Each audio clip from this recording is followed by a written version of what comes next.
열 용량, heat capacity, 그 다음에 또 하나는 비열. 이 두 가지로 봐요. 그 두 가지가 어떻게 차이가 나냐면, 열 용량은 어떤 물체가 있어요. 쇳덩어리가 하나 있으면 그 물체를 단위 온도만큼 올리는 데 필요한 열 에너지. 다시 말하면 Q가 C 단위 온도가 델타 T다. 델타 T라는 게 마지막 온도에서 처음 온도를 뺀 요양. 온도대 올리는데 앞에 있는 요 앞에 C 비례상수. 이 비례상수를 우리가 열 용량이라고 한다 이거예요. 물론 같은 온도 차를 준다고 해도 예를 들어서 물체가 질량이 점점 크면 이게 커지겠죠. 이게 커지니까 이거는 어떤 물체에 대한 성질이지 물질에 대한 성질은 아니에요. 물질에 대한 성질이라는 게 뭐냐? 그러면 아니 뭐 1kg짜리보다 100kg짜리가 같은 온도를 올리는데 100배의 열 에너지가 필요한 건 사실인데 그러면은 그렇다고 하면은 물체의 성질도 중요하지만 물체의 크기도 중요하죠. 그럼 그 크기에는 중요하지 말고 물체의 성질에만 물질의 성질에만 물질에만 의존하는 양이 있지 않을까?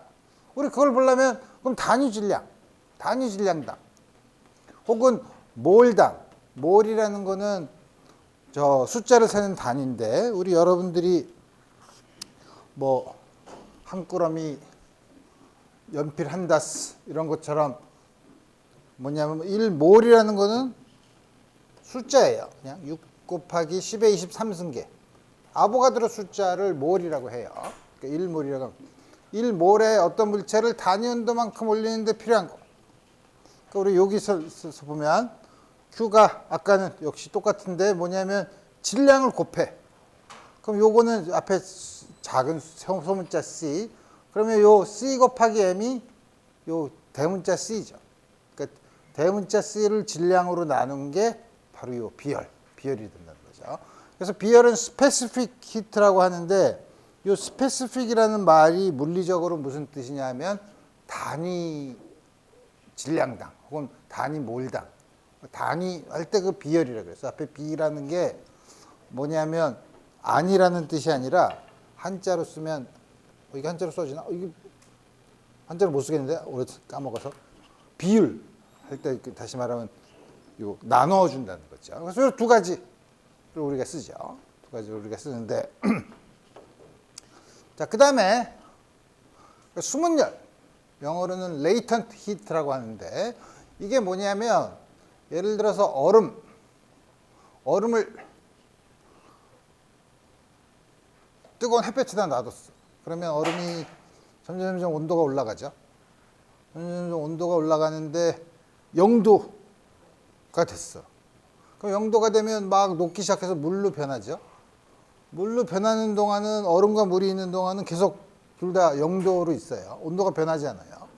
그랬다가 다 물로 바뀌면 물이 다시 또 온도가 올라가서 귀에다 불을 떼주면 올라가서 100도가 되면 100도에서 막 끓으면서 기체, 수증기랑 액체가 같이 공존하는데 그때만 해도 액체는 계속 온도가 더 올라가는 게 아니라 끓는 전 100도를 섭씨 100도를 유지하면서 있다가 전부 다 증발하고 난 다음에는 이제 그다음부터 기체 온도가 올라가죠. 그래서 보면 지금처럼 고체에서 액체 이런 걸 페이스 상이라고 해요.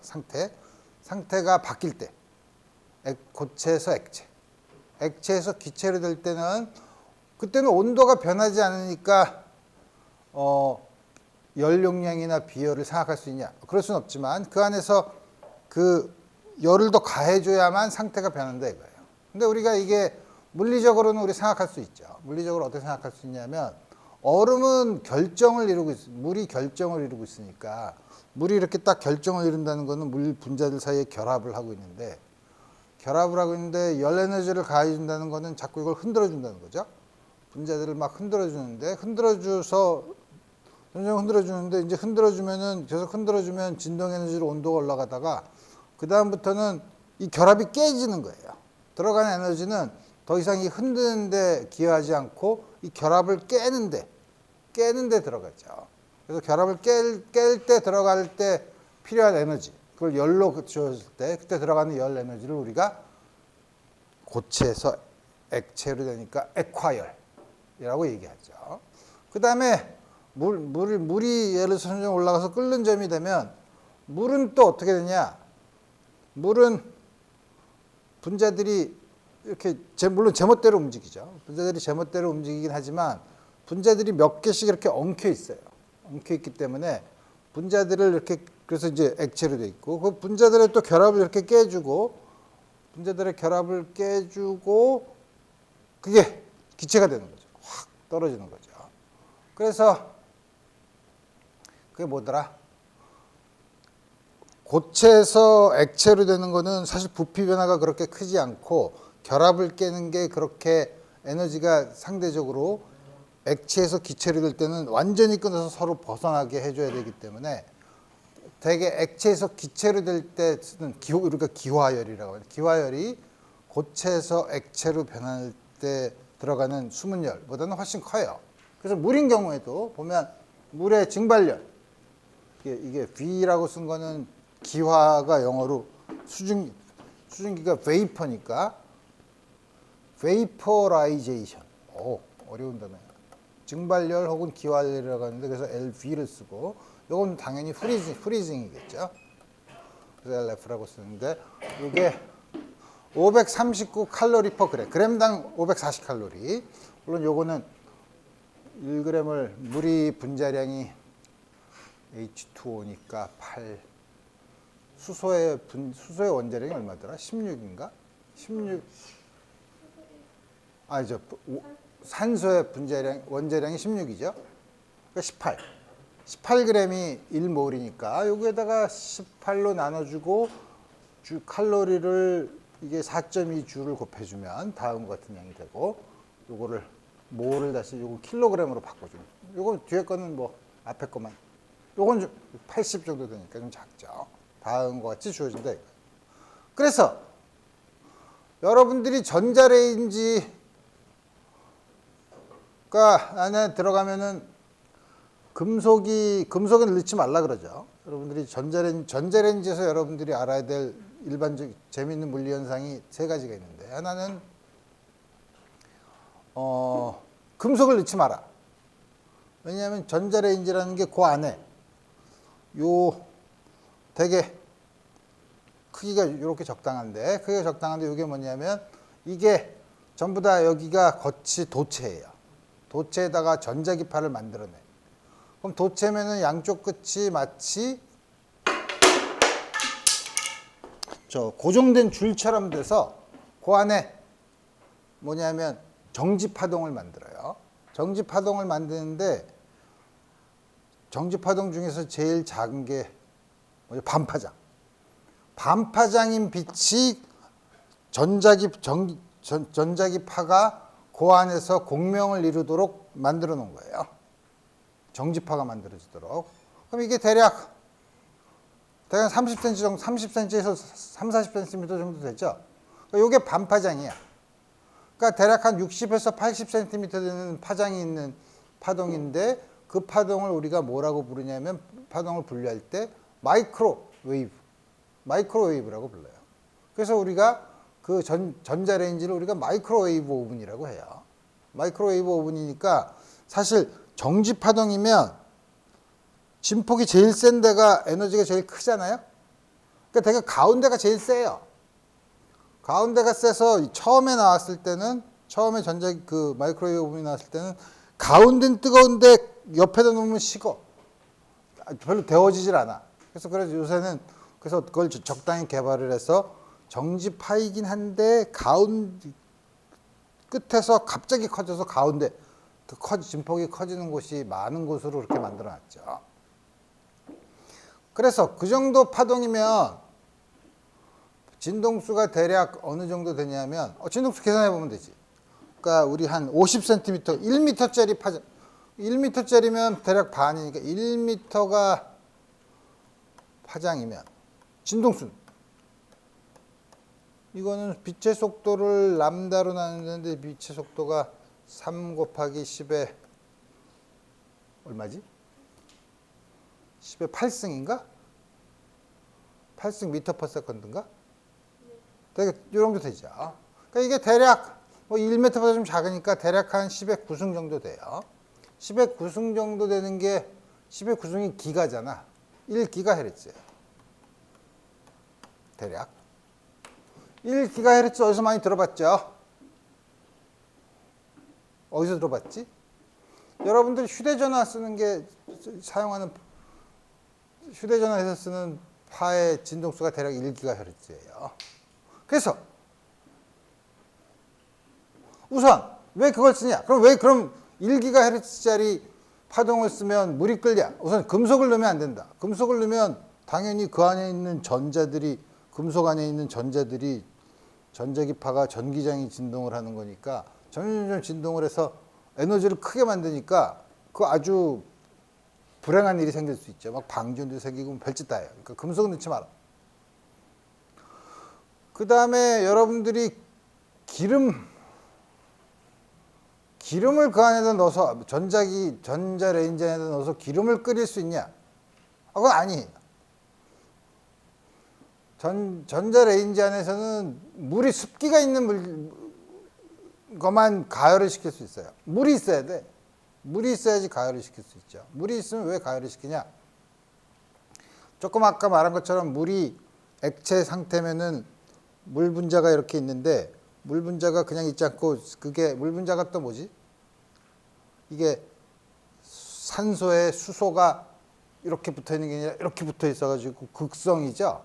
그래서 여러분들이 소위 고등학교 때 화학을 배웠다고 하면 전자친화도 이렇게 돼 있는데 수소가 전자를 더 많이 끌어다니니까 이쪽은 마이너스고 다른 쪽은 플러스 전하를 띠고 있는 극성 분자라서 이게 막 둘이 달라붙어요. 분자들끼리 막 달라붙어요. 달라붙는데 이 대략 달라붙는 걸 깰려면 이렇게 잡아떼일 수도 있지만 어떻게 했냐면 붙어 있는 거를 이렇게 비틀어. 마치 우리가 엿가락 자를 때처럼 이렇게 비틀어서 근데 이렇게 비틀는데 필요한 진동수가 대략 1기가헤르츠예요. 그래서 1기가헤르츠 빛을 주면 물 분자들이 막 이렇게 되면서 떨어져. 떨어지면서 이제 가열이 되는 거죠. 그런데 전자레인지에 대한 괴담이 많죠. 전자레인지를 그럼 그렇게 에너지가 많이 나오는데 그러면 그 앞에 이렇게 구멍을 송송송송 뚫어놓잖아요. 구멍을 송송송 뚫어놔서 안에서 이렇게 막 돌아가는 것도 보이고 팝콘 튀기면 팝콘 봉지가 확 커지는 것도 보잖아요. 그럼 보면은 우리 눈에는 그게 안 들어오나? 우리 눈에는 그게 안 들어오나? 안 들어와요. 왜냐하면 앞에 있는 것도 이게 철판에다가 구멍을 뚫었어요. 철판이면 이게 도체라서 전기장이 잘 안 들어오는데 그럼 구멍으로 나오지 않냐?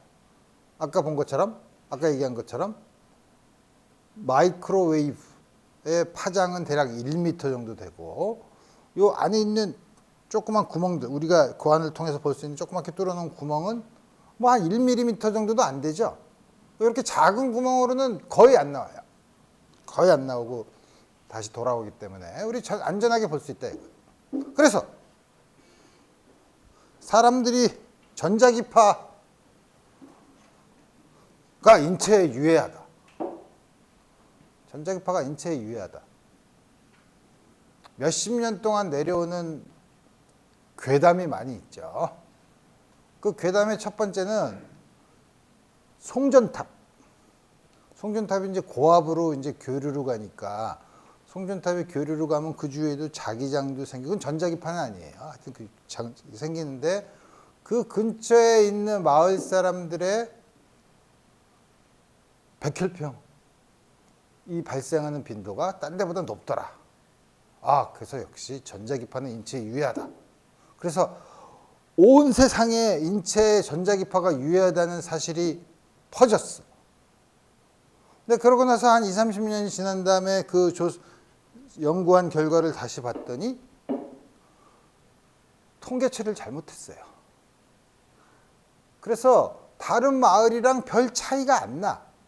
별 차이가 안 나는 걸로 결론을 내렸어요. 그렇지만 때는 늦었죠. 때는 늦었죠. 그래서 이제 전자기파가 인체에 유해하다. 그 다음부터 이제 온갖 비즈니스가 다 전자기파 차폐에 대한 모든 비즈니스와 그거에 대한 연구비 뭐 다 들었지만 전자기파가 유해하냐? 전자기파가 예를 들어서 엑스레이나 처럼 파장이 아주 짧은 게 있으면 들어와서 세포를 파괴하기 때문에 아주 파장이 짧은 엑스레이나 이런 거는 오래 쬐면 위험하죠. 세포가 파괴되니까. 근데 마이크로웨이브는 따뜻해. 물론 마이크로웨이브 안에 들어가면, 사람이 안에 들어가면 아주 불행한 일이 벌어지죠. 그렇지만 뭐냐면 자 이제 여러 가지가 있어요. 전자레인지에서 쓰는 전자기파가 1GHz 정도다. 우리 휴대전화에서 쓰는 게 대략 1GHz다. 그럼 휴대전화를 써서 그것도 우리 귀에다 갖다 대니까 전자기파로 유해하지 않을까. 근데 파장이 1m 정도 되면 굳이 할 수 있는 거는 그 에너지가 크면, 에너지가 크면 화상을 입을 정도예요. 살이 되는 정도지 그 이후에는 그 없죠.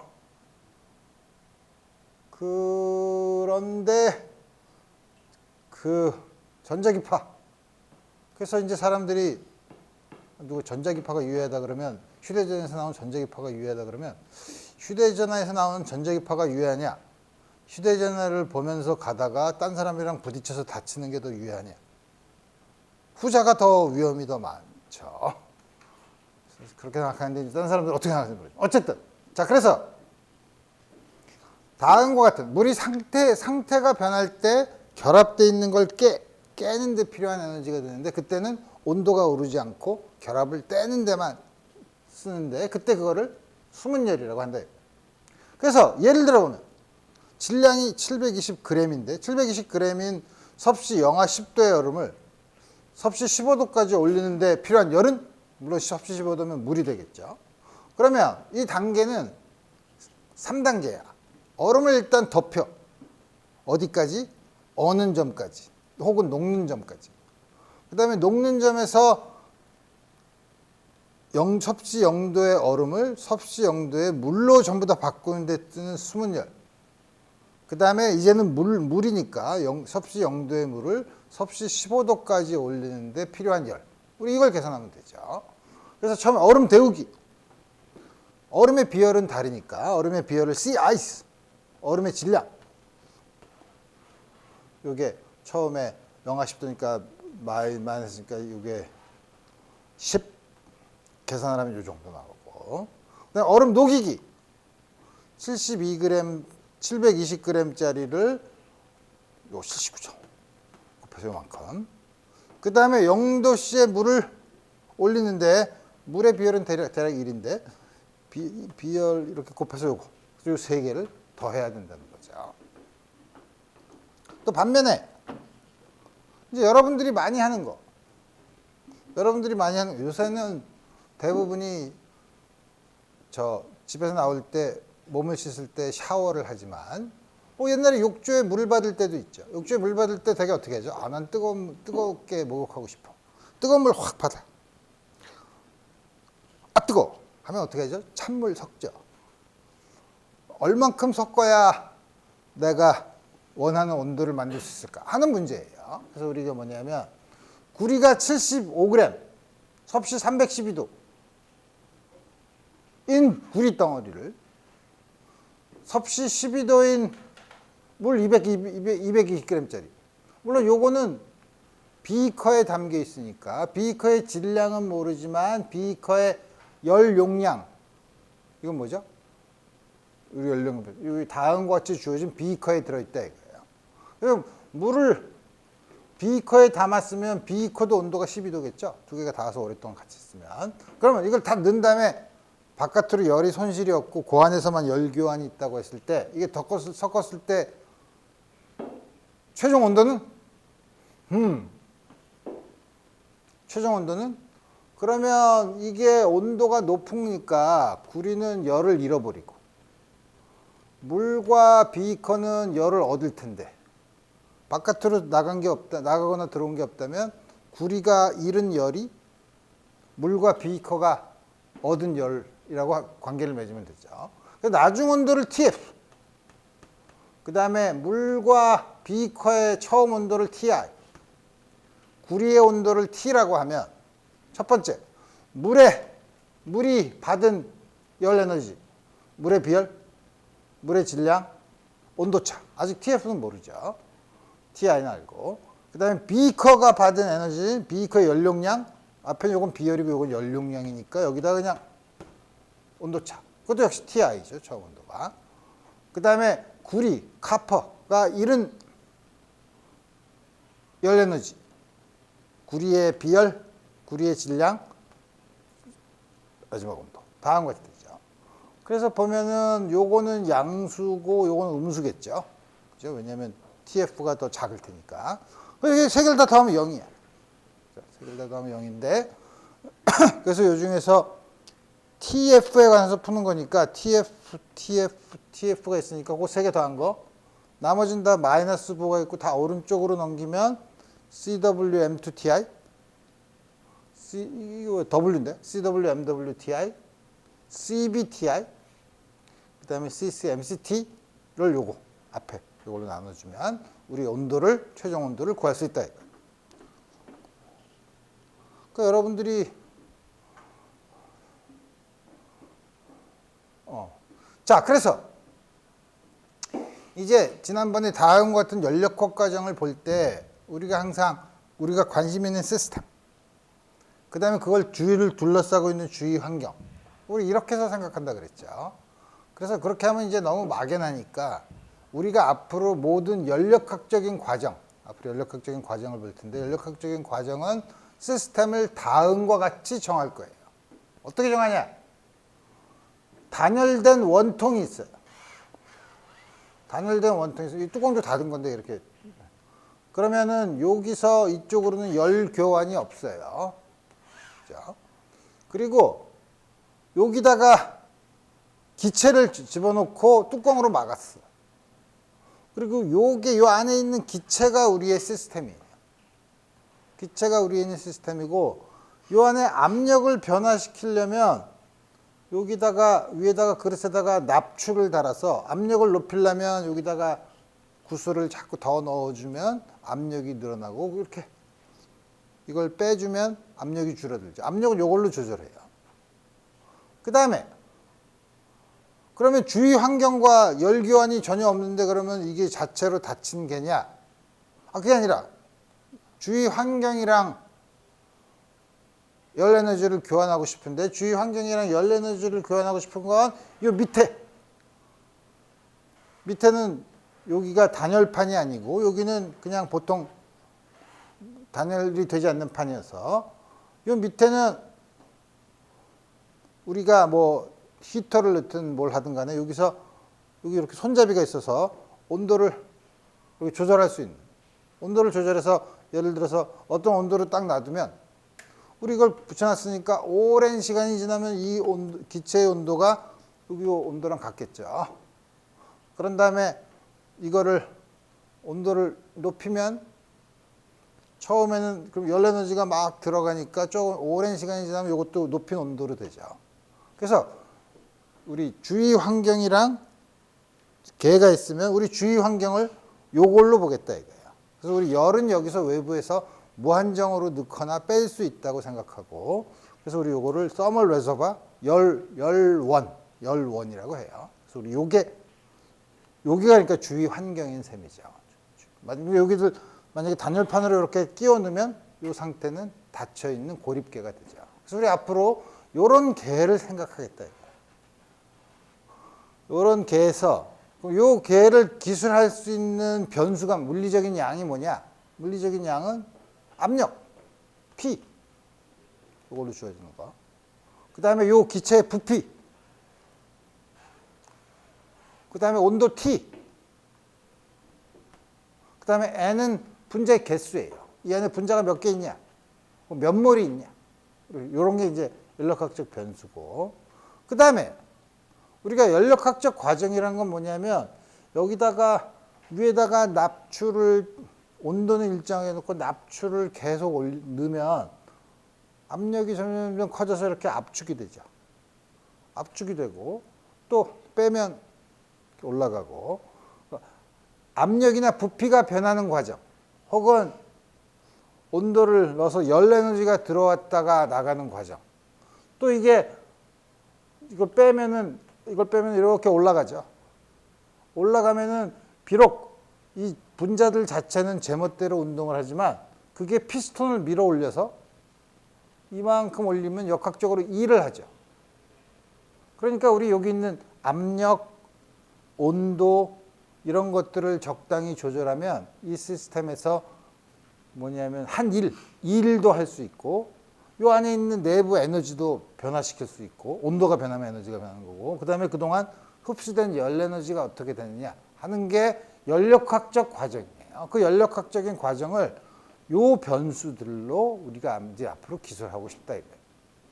자, 그래서 그거를 기술하는 방법이, 그거를 나타내는 방법이 우리가 흔히 다음 같은 2차원 공간에서 많이 그려요. 2차원 공간에서 그린다는 건 한쪽이 Y축이 압력 P, X축이 부피 V. 그래서 우리가 이걸 PV 다이어그램이라고 해요. 흔히 보통 XO, VP라고 하죠. PV 다이어그램이라고 해요. PV 그림이라고 하는데, PV 그림에서 그럼 PV 그림에서 여기서 한 점이 있으면 뭐냐? 여기 한 점이면 특정한 압력, 특정한 부피를 갖는 한 점을 나타내는데, 한 점이라는 게 뭐냐면, 물론 여러분들이 나중에 보는 소위 기체가 만족하는 상태 방정식을 보면 P와 B를 알면 온도도 유일하게 결정이 돼요. 그러니까 우리 여기는 한 점이라는 거는 걔가 가지고 있는 어떤 한 상태예요. 한 상태를 한 점을 찍으면 나타나는 거예요. 그럼 한 점에서 다른 점으로 다른 상태로 가려면 여기서 다른 상태로 가는 거를 쭉 과정을 그리면 다음과 같이 PV 공간에서 한 상태에서 다른 상태로 가는 이동 상태를 그릴 수 있다는 거죠. 근데 여기서 조심해야 되는 게 뭐냐면, 우리가 온도를 T로 맞춰주고 오랜 시간 있으면 여기 온도가 T가 된다 그랬죠. T가 되면 오랜 시간이 지나도 온도가 계속 T로 일정하게 유지되죠. T로 유지된다는 건 뭐냐면 더 이상의 열 에너지 교환이 없죠. 그래서 온도가 T로 일정할 때 우리가 뭐냐면 열적 평형에 있다고 얘기해요. 열적 평형.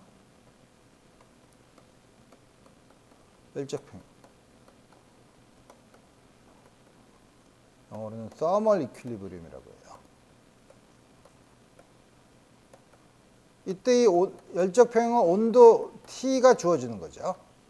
온도 T라는 거는 예를 들어서 여기서 온도를 재도 전부 다 온도가 같은 거죠.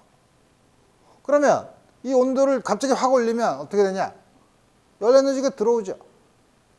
열 에너지가 들어오면 이 부분은 온도가 높고 이 부분은 아직 온도가 낮죠.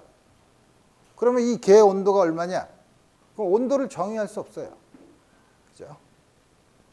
그래서 이 경우는 온도를 정의할 수 없으면 그런 경우는 평형 상태에 있지 않다고 하죠. 우리가 여기다 점 하나를 딱 찍는 거는 상태를 나타내는데 반드시 열적인 평형 상태만 여기다 찍을 수 있어요. 평형 상태를 도달하지 않으면 우리 그걸 못해. 근데 그럼 여기서 이렇게 가다 보면 온도가 변하는 과정도 있는데 온도가 변하는 건 어떻게 하나요? 온도가 그럼 변하면 항상 열적 평형 상태에서 벗어나지 않나요? 그렇죠. 그래서 어떻게 하냐면 여기서 예를 들어서 T1에서 T2로 확 올리는 게 아니고 T1에서 조금 올린 다음에 오래 기다려. 그럼 다시 또 오랜 시간이 열적 평형이 되죠. 그 다음에 또 다시 조금 돌려. 아주 작은 양만큼 온도를 아주 작은 양만큼 올리면서 변화시키는 과정, 머릿속으로 생각할 때 그런 과정을 보면 그 한 온도에서 작은 다른 온도를 변할 때 그 과정은 평형이 아니지만 그 온도 차이가 너무 작아서 거의 평형 상태를 볼 수 있다. 아주 말이 좀 어색하지만 우리 그런 거를 뭐라고 하냐면 뭐라고 하더라? 영어로는 쿼시라는 게 되게 비슷하게 사입이랑 비슷한 뜻이죠. 쿼시 스태틱. 거의 정적인 상태로 이렇게 변화시켜. 우리나라 말로는 준정 상태라고 하는구나. 어려워. 정상 상태에 거의 비슷한 거. 준정. 그래서 우리 뭐냐면 그래서 온도가 변하더라도 온도 변화가 아주 천천히 일어나서 열적 평형 상태를 계속 유지하면서 상태가 변한다고 생각할 때 요렇게 그릴 수 있어요. 만약에 갑자기 예를 들어서 이거를 온도를 확 올렸다. 그럼 그동안은 그 상태는 어떻게 되냐? 여기다 찍어봐라. 못 찍죠. 온도가 결정이 돼야 돼요. 그래서 지금 우리가 하는 거는 어떻게 보면은 아주 일반적인 열적 현상에서 아주 일부만 보고 있죠. 아주 일부가 뭐냐면 그 상태가 변하면서 항상 평형 상태를 이루면서 상태가 변하는 경우. 우리 그 경우만 보겠다 이거예요. 확 변하는 건 우리 아직 몰라요. 어떻게 할지. 그래서 우리 다음과 같이. 그래서 우리 앞으로 시스템, 요 슬라이드에서 중요한 건 우리가 앞으로 시스템을 이렇게 정하겠다. 그 다음에 이 시스템에서 중요한 건 열적 평형 상태에 도달하면 그 상태를 어떻게 기술하냐? PV 공간의 한 점이 그 상태에 해당한다. 그래서 상태가 한 상태에서 다른 상태로 변할 때는 우리 항상 열적인 평형 상태를 따라서 움직여야만 이 경로를 그릴 수 있다는 거예요. 경로를 다음과 같이 그려서 이렇게 변하는 거는 항상 평형 상태를 유지하면서 이렇게 간다는 거죠.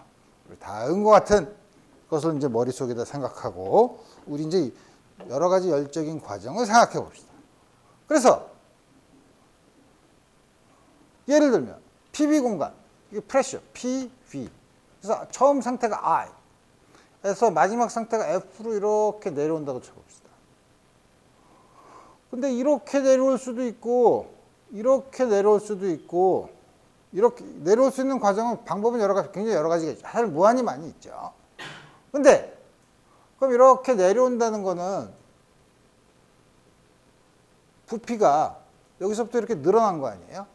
부피가 이렇게 늘어났어. 늘어나면은 한 일은 어떻게 생각하냐면 한 일은 뭐냐면 항상 우리가 모든 걸 생각할 때 중심은 시스템이에요. 시스템이 한 일이야. 시스템이 부피가 늘어나면서 외부의 일을 하죠. 시스템이 부피가 늘어나면 양의 일을 하는 거예요. 줄어들면 음의 일을 하는 거죠. 한 일은 여기서 이렇게 왔을 때 예를 들어서 여기서부터 여기까지 왔을 때 예를 들면 DS만큼 늘어났을 때 한 일은 당연히 한 일은 F.DS지 뭐. 근데 힘이랑 이게 같은 방향이니까 힘은 압력 곱하기 거리, 움직임 변이. 그래서 이거를 괄호로 이렇게 묶었지만 괄호를 이렇게 묶고 나면 A 곱하기 DS가 뭐냐면 A가 단면적인데 단면적에다가 약간 올라온 변이를 곱한 게 바로 부피의 변화죠. PdV를 쓸 수 있어요. 그래서 dW는 PdV야. 그러면 그게 여기서부터 아주 조금 움직였을 때 V가 dV만큼 움직였을 때 한 일이 dW를 저렇게 주어진다고 하면 여기서부터 여기까지 한 일은 전부 다 더하면 되죠. 더하는 게 적분하는 거죠. 그래서 이렇게 쓸 수 있어요. VF까지 PDV. 물론 여러분들 불쾌하죠. 왜 불쾌하냐면 아니 P인데 이걸 V에 대해서 부피에 대해서 적분하라는 게 말이 되냐. 이런 불쾌함은 지난번에 회전관성을 볼 때도 봤는데 우리 그러니까 P를 V의 함수로 나타낼 수 있으면 되죠. 나타낼 수 있는 방법을 찾아야 되는데 그건 조금 있다가 배울 이상기체의 상태 방정식을 쓰면 P를 V에 대한 함수로 쓸 수 있어요. 이상기체가 원래는 이상적인 아이디어란 가스인데 여러분들이 내 말을 들어보면 이상한 기체예요. 스트레인지 가스가 되는데 어쨌든 그건 나중에. 그래서 보면 한 일이랑 이렇게 되는데 그러면 이게 P가 Y축, 여기서는 Y축의 함수잖아. P를 V에 대한 함수로 그리면 이게 P를 V에 대한 함수로 그린 거죠. 그리고서 P를 dV에 대해서 적분을 하면 I에서 F까지 가는데 P를 dV를 하면 이 밑에 있는 면적이죠. 그러니까 PV 공간에서 처음 상태에서 마지막 상태로 이렇게 갔을 때 한 일은 요 곡선 밑에 있는 요 노란색으로 표시한 면적이라 이거예요. 물론 여기서 이렇게 반대로 가면 부피가 줄어들죠. 음의 1을 한 거니까 이렇게 된 거에 반대, 부호가 음의 1을 하는 거죠. 다음 거죠. 그러면 조금 아까 말한 것처럼 이렇게 갈 수도 있지만 이렇게 갈 수도 있고 이 과정은 뭐야? 처음에 이렇게 가는 거는 이 과정이 뭔가? 압력이 일정하네. 그죠? 압력이 일정하니까 우리 이걸 등압 과정이라고 해요. 등압 과정을 거쳤다가 요건 그렇게 보면 부피가 일정하네. 등적 과정이라고. 적이 부피 적자를 써서 등압 과정을 거쳤다가 등적 과정을 거치는 거예요. 이때는 넓이가 이거보다 크죠. 그죠? 그 다음에 반대로 이렇게 등적 과정을 먼저 하고 이때 일은 양수이긴 하지만 이 경우랑 경로에 따라서 한 일이 다르다는 거죠. 그러니까 일은 상태 함수가 아니야. 일은 함수가 아니에요. 함수가 아니라는 게 뭐죠? 우리 포텐셜 에너지 같은 경우에는 보존적인 경우 포텐셜 에너지를 쓰면 시작점과 끝점이 있으면 어떤 경로를 취해도 포텐셜 에너지의 변화가 같으면 우리가 그 보존력이라고 했죠. 그다음에 그럴 때 포텐셜 에너지를 정의할 수 있고 포텐셜 에너지는 양 끝점만의 함수라고 했죠. 근데 이 경우는 아니죠. 한 일은 그렇지 않아요. 처음과 끝점이 주어져도 어디로 가느냐에 따라서 어느 경로를 택하냐에 따라서 한 일이 달라진다 이거예요. 그죠? 조금 아까 말한 것 지금 그래서 이렇게 간 거랑 이렇게 간 거랑 한 일은 다르죠. 그래서 또 아까 말한 것처럼 반대로 오면 음수가 되고 그 다음에 또 재밌는 거는 갈 때는 이렇게 가. 올 때는 이렇게 와. 그럼 어떻게 해? 처음에서 갔다가 다시 원래 상태로 돌아와서 처음 상태로 똑같은 대로 돌아오는 거를 우리가 뭐라고 부르냐면 순환 과정이라고 불러요. 순환 과정.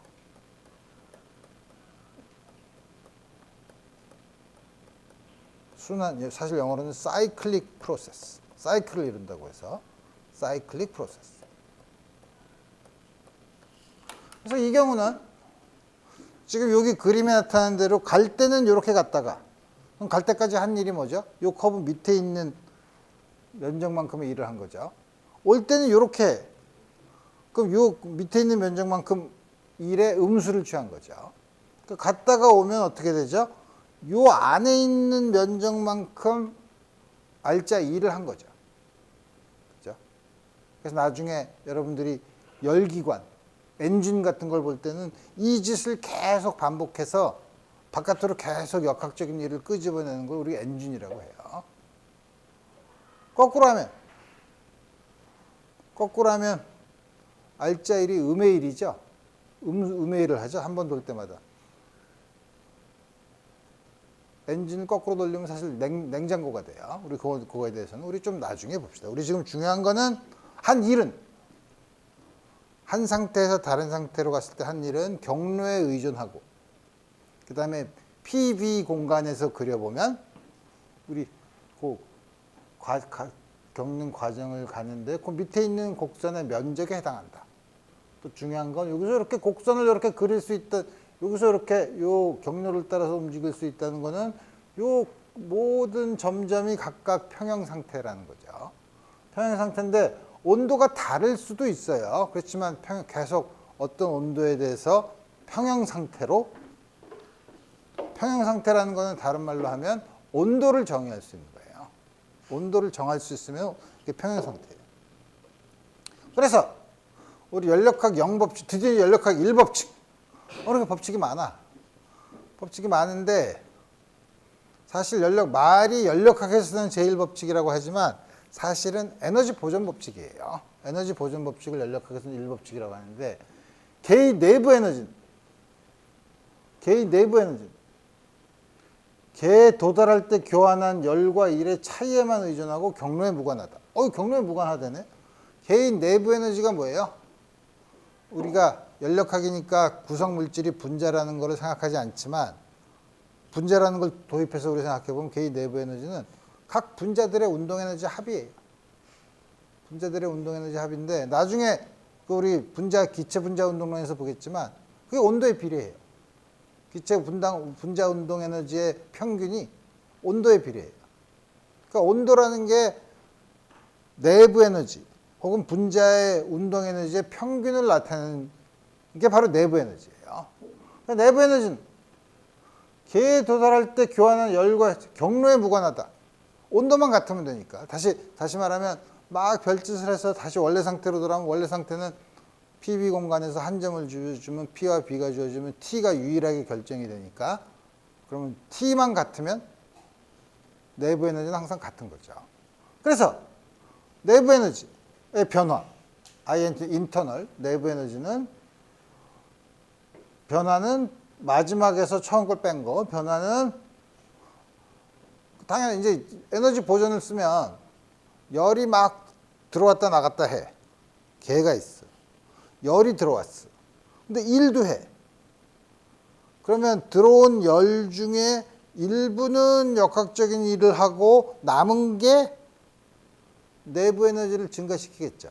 다시 말하면 들어온 열은 내부 에너지를 증가시키거나 역학적인 일을 하거나 이 둘 중에 하나예요. 이게 에너지 보존이죠. 그래서 보면 그럼 내부 에너지는 들어온 열에서 한 일을 빼면 되죠. 이게 다시 말하면 요걸 이쪽으로 이렇게 마이너스 W를 이쪽으로 이렇게 넘기면 조금 아까 내가 한 거죠. 들어온 열 에너지는 일을 하거나 내부 에너지를 변화시키거나 둘 중에 하나죠. 그때 물론 요거의 부호를 잘 결정해야 되죠. 부호를 결정할 때는 항상 개가 중심이에요. 개 열이 들어오면 Q가 플러스고 나가면 마이너스고 그다음에 개가 외부에 일을 하면 그 일이 양수고 일을 줄어들면 음의 일을 한 거죠. 다음과 같이 썼지만 이렇게 해서 요것도 썼지만 아주 미소량 작은 양 델타가 아니라 D라고 쓰면 그때 작은 열 에너지가 들어오면 거기서 작은 역학적 일을 빼주면 그게 내부 에너지 변화라는 거죠. 뭐 요걸 이렇게 바꿔 써도 여러분들이 항상 머릿속으로 생각하는 거는 열 에너지가 들어오면 그 중에 일부는 일을 하고 일부는 내부 에너지를 변화시킨다. 이렇게 생각하면 우리 에너지 보존으로 쉽게 생각하죠. 그다음에 경로에 무관하다는 거는 내부 에너지는 아까 말한 것처럼 온도만의 함수, 온도에만 의존해요. 내부 에너지는. 따라서 어디를 갔다 와도 원래 상태로 돌아오면 온도가 같으니까 내부 에너지의 변화가 없죠. 그래서 우리 다음과 같이 혹은 한 점에서 이렇게 한번 돌아왔을 때도 그렇지만 한 점에서 다른 점으로 갔을 때 첫 점과 끝점에 온도가 정해져 있잖아요. 온도가 정해져 있으면 온도 차에만 의존할 거고 내부 에너지의 변화는 온도 차에만 의존하죠. 그럼 그 안에 별짓을 다 해서 가면 그때마다 한 역학적인 일은 다를 수 있지만 이렇게 가든 내가 왜 그릴 수 있는데 왜 그냥 I랑 F가 있으면 이렇게 갈 수도 있고 이렇게 갈 수도 있는데 여기가 그럼 TI로 주어져 있고 TF로 주어져 있으면 아까 본 것처럼 이렇게 간 거랑 이렇게 간 거는 한 일은 다르죠. 그렇죠? 한 일은 다르지만 그때 출입한 열은 또 달라요. 어떻게 다르냐면 여기서 이렇게 오든 둘 사이의 내부 에너지의 변화는 똑같다는 거예요. 경로에 상관없이. 오케이. 자, 그래서 우리 너무 이렇게 막연하게만 생각하면 재미없으니까 재미없으니까 우리 뭘 하냐면 아주 몇 개의 특정한 과정들을 생각해 봅시다. 앞으로 많이 볼 과정이에요. 많이 볼 과정들을 여러 가지가 섞어서 나올 수 있지만 몇 개를 아주 특징이 있는 몇 개의 과정들을 생각해 봅시다. 그 중에 첫 번째가 등온 과정입니다. 등온 과정이라면 온도가 그 과정이 연력학적인 과정이 변하면서 온도가 항상 일정한 경우예요. 온도가 일정하다는 건 다시 한번 내부 에너지는 변화가 없다는 뜻이죠. 그럼 우리가 잘 아는 친숙한 다음과 같은 경우에 우리 본 시스템이 있죠. 온도가 일정한다는 건 뭐냐면 밑에 열원의 이 온도 스위치를 T로 고정시키는 거예요. 그러면 이 안에 계속 T죠. 언제나 T죠. 이걸 변화시키지 않는 한. 그러면 이게 변하지 않느냐. 그리고서 예를 들어서 여기 있는 나발을 조금씩 빼. 조금씩 빼면 압력이 줄어드니까 부피가 이렇게 늘어나죠. 외부에 일을 해요. 외부에 일을 하면서 가면 내부 온도가 똑같으니까 내부 에너지가 변화가 없으면 어떻게 되나. 그래서 이제 우리 보면 온도가 일정한 등온 과정인 경우에는 아까 내부 에너지는 온도에만 의존한다고 했는데 온도가 같으면 내부 에너지 변화가 없는 과정이에요. 없을 때는 우리 아까 쓴 연력학 제1법칙은 들어온 열은 내부 에너지를 변화시키거나 일을 한다고 했는데 등온 과정은 내부 에너지 변화가 없어. 그러니까 아까 말한 것처럼 이렇게 나발을 빼면서 이렇게 부피가 늘어나면서 한 일은 전부 열 에너지를 흡수해서 일을 하게 만든 거예요. 내부 에너지는 변화가 없고. 그 경우는 PB 공간에서는 어떻게 되냐면 처음에 팽창하는 과정은 어떻게 적당한 곡선을 그리는데 이런 곡선을 등온 곡선이라고 해요. 여러분들이 나중에 이상기체인 경우에는 이상기체는 이렇게 온도에 비례하는 다음과 같은 식을 나중에 얻을 텐데 그 경우는 T가 일정하면 PB를 곱한 게 일정한 거니까 쌍곡선의 일부가 되겠죠. 다음과 같은 등온 과정인 경우에는 다음과 같이 된다. 그 다음에 또 재밌는 건 뭐냐면 이제는 여기를 T로 해서 이 온도를 T로 놨다가 요 사이에 단열판을 이렇게 끼워놔요. 단열판을 끼워놓고 그럼 어떻게 돼요? 열의 출입이 없죠. 그래서 열이 끊긴 과정에서 단열 과정. 그리고 나서 납출을 이렇게 빼. 그러면은 팽창을 하죠. 혹은 납출을 넣으면 줄어들고 연력학적 과정이 있을 수 있죠. 이런 경우 단열 과정인 경우에는 열 에너지의 출입이 없는 거죠. 델타 Q가 0이야. 그럼 연력학 법칙에서 이게 0이면 어떻게 되죠? 한 일은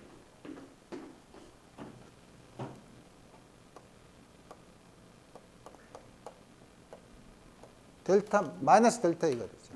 이게 무슨 말이냐면 이게 이렇게 팽창을 해. 만약에 위에 납출을 하나씩 이렇게 빼가지고서 이게 점점 팽창을 한다고 하면 양의 일을 한 거죠. 양의 일을 하면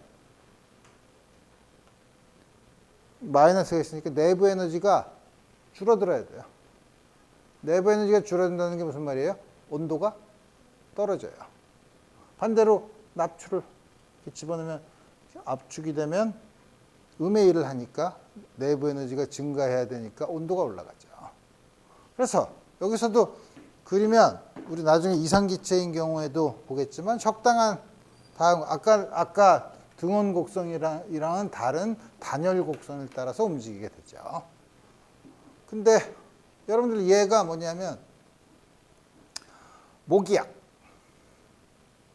혹은 키보드 먼지가 많이 껴서 키보드 왜 이렇게 뭐 공기를 확 해가지고서 저 바람 불어가지고서 깨끗하게 먼지 날리게 하는 거 있잖아요.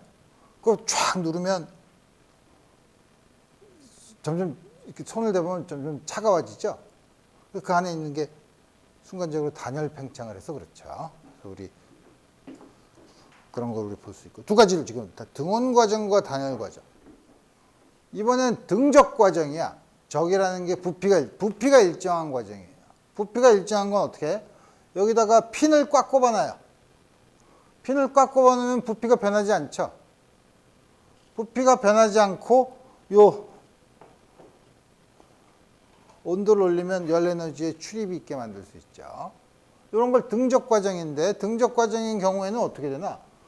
등적 과정이면 일을 못 하잖아. PdV인데 dW가 PdV인데 dV가 0이니까 이걸 못 하죠. 이게 0이에요. 등적 과정인 경우에는 들어온 열은 전부 내부 에너지로만 가요. 온도를 올리면 이걸 전부 다 내부 에너지가 증가하는 거죠. 그래서 등적 과정은 PV 공간에서 어떻게 그리나? 부피가 일정해야 되니까 뭐 이 과정 이렇게 갈 수도 있고 내려올 수도 있고 다음과 같은 등적 과정은 상태가 다음과 같은 식으로 부피가 일정해야 되니까 다음 PV 공간에서는 다음과 같이 움직이는 게 등적 과정이라고 볼 수 있다는 거죠. 등압 과정은 왜 안 했지? 등압 과정은 좀 이따 할까? 그럼 여러분들이 본 것처럼 등압 과정도 있을 수 있네. 등압 과정은 어떻게 되나? 등압 과정은 좀 복잡해. 등압 과정 이런 어느 하나 지금까지는 어느 하나가 요 세 개 중에서 하나가 0이 되는 거. 요게 0이 되는 게 등원 과정, 요게 0이 되는 게 단열 과정, 요게 0이 되는 게 등적 과정이죠. 등압 과정은 어떻게 하나? 요 위에 있는 납추를 무게를 변화시키지 않으면 압력이 항상 똑같죠. 똑같으면서 들어온 열이 이거를 1도 하고 뭐지? 내부 에너지도 변화시키고 여러 가지를 다 할 수 있죠.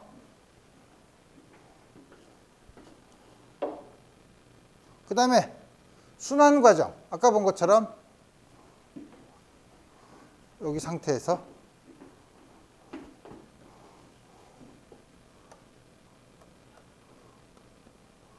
이렇게 갔다가 원래 상태로 돌아오는 거.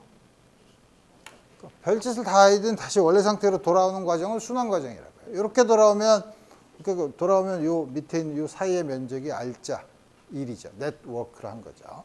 그래서 우리 그때는 순환 과정이 원래 상태로 돌아와 있으니까 이때는 델타 E가 여기서 온도가 똑같을 테니까 델타 E가 0이야. 순환 과정에서도 델타 E가 0이라서 요게 0이면 순환 과정 동안은 근데 이때는 팽창을 하니까 일을 하면서 열 에너지도 들어왔다가 일로 가면서는 열 에너지도 빠지고 음의 하면 열 에너지도 빠지고 하지만 전체적으로 들어온 일과 들어온 열과 나간 열을 보면 그 열 에너지는 한 R자 1과 같다. R자 1이 양수면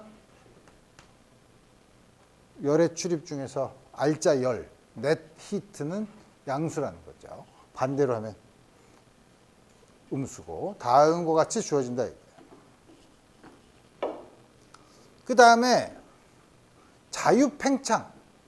자유팽창은 사실 다루기 힘든 거예요. 왜냐하면 이렇게 다음과 같이 단열된 상자 안에 이게 단열판이에요. 그 다음에 이쪽은 공기를 다 뽑아서 기체를 다 뽑아서 여기는 진공 상태고 하나를 다 일로 몰아넣었어. 그래서 여기가 B1, 이때 압력이 P1, 온도가 T1이에요. 구멍을 팍 내서 확 나가요. 확 나가면 아까 열적 평형 상태라는 건 뭐냐면 어느 한 상태에서 예를 들면 온도면 온도 이런 거를 아주 미시적인 양을 해서 항상 열적 평형을 이루면서 이렇게 움직일 수 있다고 했죠. 열적 평형을 통해서 움직일 수 있다는 거는 그걸 조금만 다시 그 변화를 반대로 해주면 원래 상태로 돌아갈 수 있다는 거예요. 아주 미시적으로 갔다가 그래야지 경로를 만들 수 있죠. 그랬다가 이렇게 다시 말하면 이렇게 갈 수 있으면 이렇게 다시 아주 계속 열적 평형 상태를 이루면서 다시 원래 상태로 돌아올 수 있죠. 그래서 열적 평형 상태, 연력학 과정이 열적 평형 상태로 돌아가는 거를 열적 평형 상태를 통해서만 이루어지는 과정은 우리가 오, 가역 과정이랍니다. 앞에 가는 가능하다는 뜻이고 여기 뒤로 가는 게 가능하다는 거예요. 영어로는 reversible process라고 해요.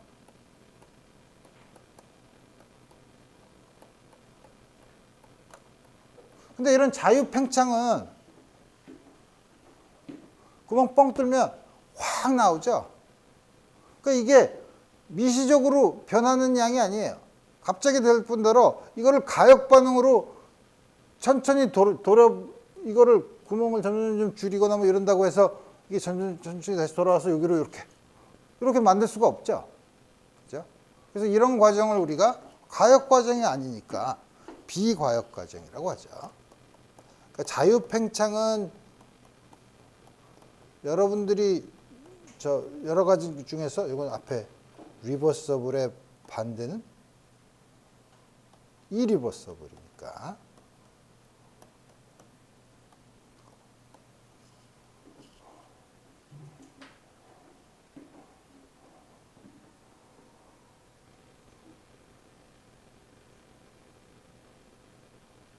이거는 다음 같은 거지. 오랜 시간이 지나면 여기 균일하게 이렇게 기체가 퍼져 있겠죠. 그럼 이 과정을 여기서 PB 공간에서 경로를 그릴 수 있냐? 그릴 수 없죠. 처음 상태.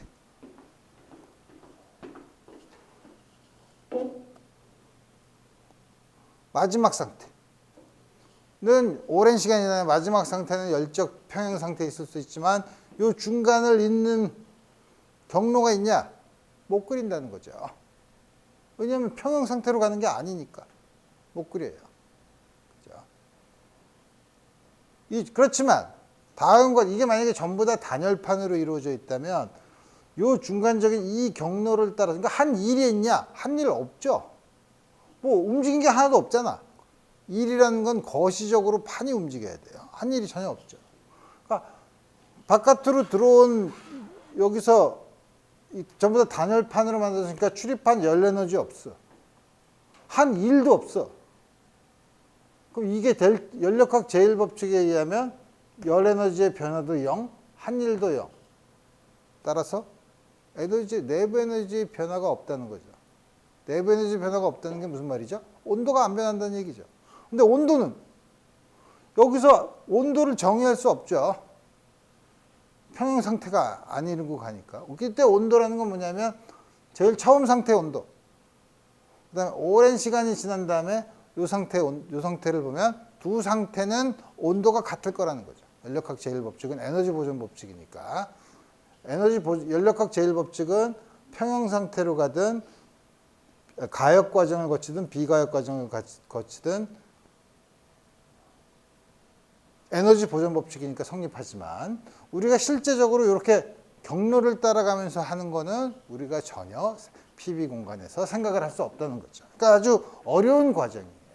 어려운 과정인데 우리 그래서 이제 드디어 이제 예를 봅시다. 물 1kg을 채워놨어요. 처음에 지금 중간인데 물 1kg을 채워놓고 그 위를 이걸로 딱 막았어. 그 다음에 압력은 1기압으로 맞췄어. 그리고서 온도를 올려. 온도를 예를 들어서 뭐 100도보다 섭씨 100도보다 크게 만들어요. 그럼 어떻게 돼요? 온도가 오른다. 당연히 온도가 계속 오르다가 숨은 열, 온도를 계속 올리다가 그 다음에 기체가 생기죠. 기체가 생기는데 자꾸 온도를 더 가해주면 기체가 점점 많아져서 이 압력이 커지면서 올라가죠. 부피가 늘어나. 계속 가열해. 언제까지? 이 안에 있는 물이 전부 다 기체가 수증기가 됐을 때까지. 100도씨에 섭씨 100도에 수증기가 됐을 때까지. 그때 걔가 한 일은 열로 전달된 에너지는 내부 에너지 변화량은 이런 거 물어봅니다. 한 일은 W는 PdV다. 근데 이 경우는 잘 보면 위에 있는 납출을 변화시키지 않았기 때문에 계속 올라오지만 올라오는 게 어떻게 되냐면 압력은 항상 일정하죠. 압력은 항상 일정해. 그 적분 바깥으로 나갈 수 있죠. 압력은 요걸로 항상 일정한 거죠. 바깥으로 가. 그러면 P 곱하기 VF 빼기 VI죠. 마지막 부피, 처음 부피. 1kg의 물의 부피. 처음은 1kg의 물의 부피 1리터죠. 마지막에 수증기 1kg의 부피. 일기압일 때 나와 있어. 계산하면 돼. 열로 전달된 에너지. 열로 전달된 에너지는 지금 참 차가운 물부터 시작하면 좀 문제구나. 요게 답이려면 요렇게 놓고서 100도씨의 물이야. 근데 계속 열을 가했어. 그래서 100도씨의 수증기가 됐을 때까지. 그러면은 열로 전달된 에너지 당연히 기와 열에다가 물의 질량을 곱한 거죠. 그러면 내부 에너지 변화량은 연력학 제일법칙에서 이렇게 빼면 된다 이거예요. 물론 숫자는 다 주어지지 않았지만 우리 이거를 계산할 수 있을 거죠. 자, 그 다음에 열이 전달되는 방법은 몇 가지가 있어요. 열이 전달되는 방법은 우리 여러분들이 초등학교 때도 배웠지만 전도, 대류, 복사가 있어요. 전도는 뭐냐면 이렇게 구리막대가 있으면 한쪽 끝을 가스에다가 막 하면 여기 있으면 시간이 지나면 여기도 뜨거워지죠. 어떻게 되냐면 여기가 열을 가하면 분자들이 막 빨리 진동을 해. 옆에 있는 분자를 자꾸 때려. 그러니까 계속 옆으로 때려. 그러니까 이쪽까지 분자들의 평균 운동 에너지가 이쪽으로 전달이 되죠. 이렇게 다시 말하면 물질은 그대로 있는데 물체의 내부 에너지, 운동 에너지가 전달이 돼서 오는 거를 우리 전도라고 하고, 대류는 물을 끓이면 이게 그러니까 라면을 끓여 먹는데 이 모든 게 다 나타나죠. 라면을 끓이면 어떻게 되나? 냄비 손잡이가 뜨거워지는 게 있고, 그 다음에 이제 그 안에서 보면 물이 온도에 따라서 온도가 점점 높아지면 밀도가 작아지니까 밑에서 가열된 물덩어리가 밀도가 작아지니까 위에 있는 게 밀도가 더 큰 게 있으면 밀도가 작은 게 위로 올라오죠. 그리고 밀도가 작은 게 좀 차가운 게 밑으로 내려서 가열을 받고, 이렇게 실제로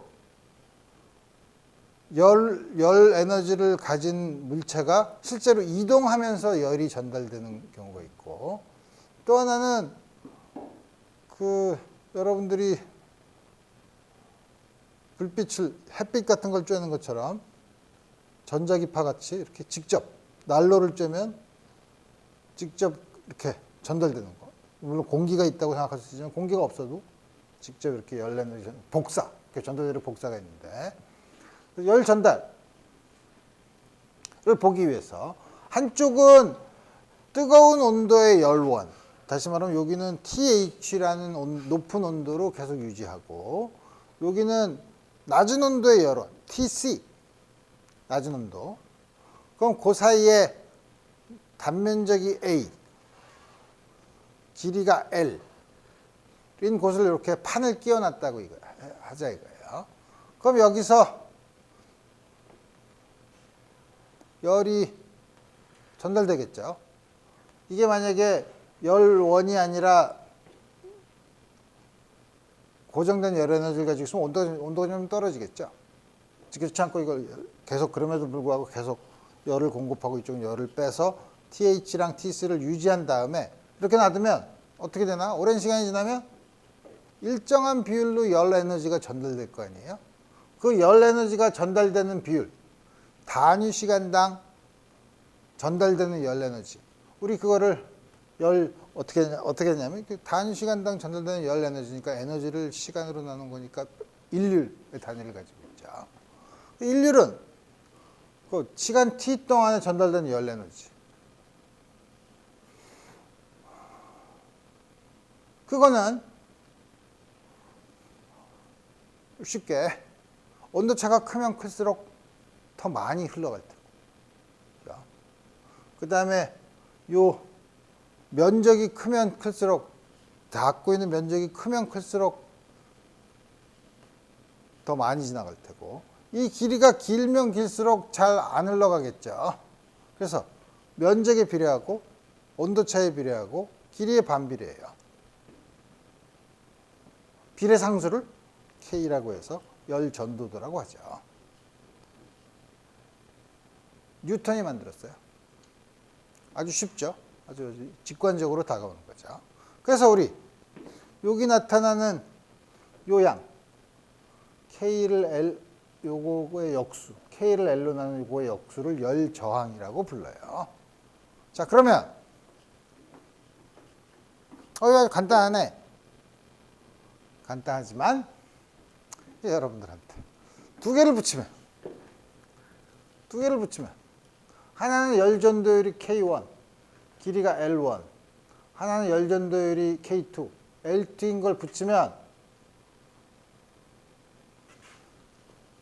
지나가는 단위 시간당 지나가는 열 에너지는 얼마냐?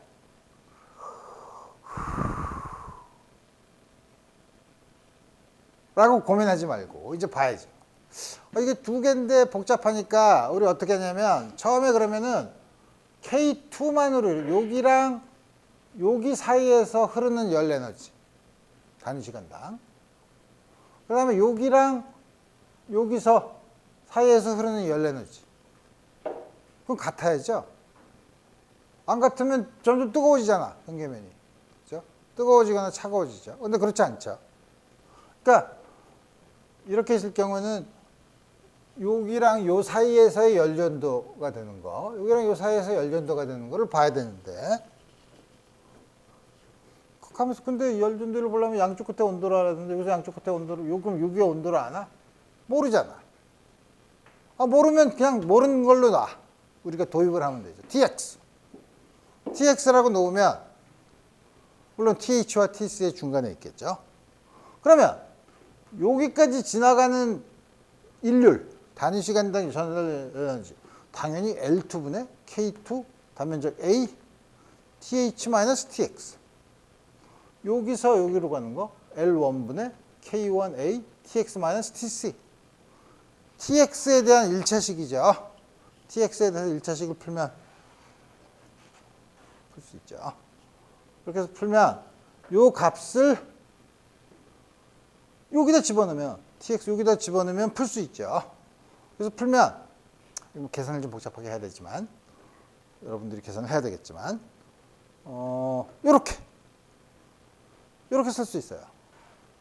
여기 아까 말한 열 저항이죠. 열 저항. 그러니까 분모에 나타나는 열 저항을 이렇게 계산을 할까? 계산도 여러분들이 할 수 있으니까. 그래서 이렇게, 이런 경우에 열 저항을 이렇게 더하기만 하면 되는, 각각의 열 저항을 더하기만 하면 된다는 거죠. 그러니까 마치 우리 여러분들이 고등학교 때 저항 더하는 거를 배우면 저항의 직렬 연결이랑 비슷하죠. 그럼 당연히 우리가 또 물어보는 게 있지. 그럼 이렇게 하지 않고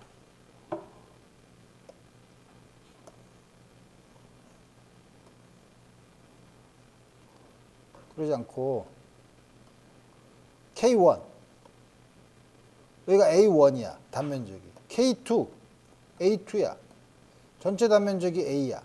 아니 뭐 A1 A2. 다음과 같이 나타났을 때 열 전도율은